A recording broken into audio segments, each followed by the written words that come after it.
ఈరోజు కొమ్మదిలో ఉన్న చైతన్య ఇంజనీరింగ్ కళాశాల వద్ద ఏఐఎస్ఎఫ్ నాయకులు ఆందోళన చేపట్టారు. ఈ సందర్భంగా ఏఐఎస్ఎఫ్ జిల్లా కార్యదర్శి నాగరాజు, ఎన్ఎఫ్ఐడబ్ల్యూ జిల్లా సభ్యులు బి పుష్పలత మాట్లాడుతూ విద్యార్థి సంఘం నాయకులను, మహిళా సంఘాలను పోలీసులు లోపలికి అనుమతించకపోవడాన్ని తీవ్రంగా తప్పుపట్టారు. 3 రోజులు గడుస్తున్నా నిందితులను ఇప్పటి వరకు పట్టుకోలేదని, రూపశ్రీకి న్యాయం చేయాలని కుటుంబ సభ్యులతో కాలేజ్ వద్ద ఆందోళన చేపట్టారు. తక్షణమే నిందితుల విషయాలు బయటపెట్టాలని, రూపశ్రీ కుటుంబాన్ని ఆదుకోవాలని, కళాశాల గుర్తింపు రద్దు చేయాలని డిమాండ్ చేశారు.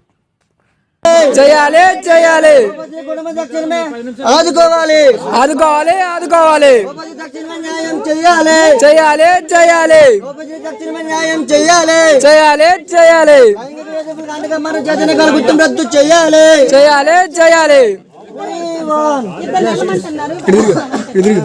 పడుతుంది చెప్తాను పడుతుంది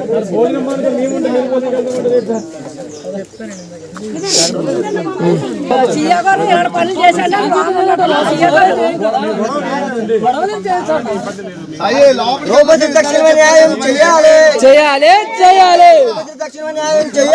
చేయాలి చేయాలి చేయాలి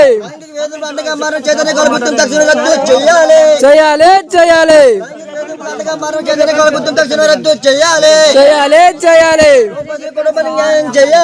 చేయాలి చేయాలి చేయాలి చేయాలి చేయాలి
అమ్మాయి ఏదో డైరెక్ట్ ఒక పేరు రాసి ప్రిన్సిపల్ పేరు లేదా ఫ్యాకల్టీ పేరు యాజమాన్య పేరు రాసింది అనుకోండి, ఇష్యూ లేకపోను.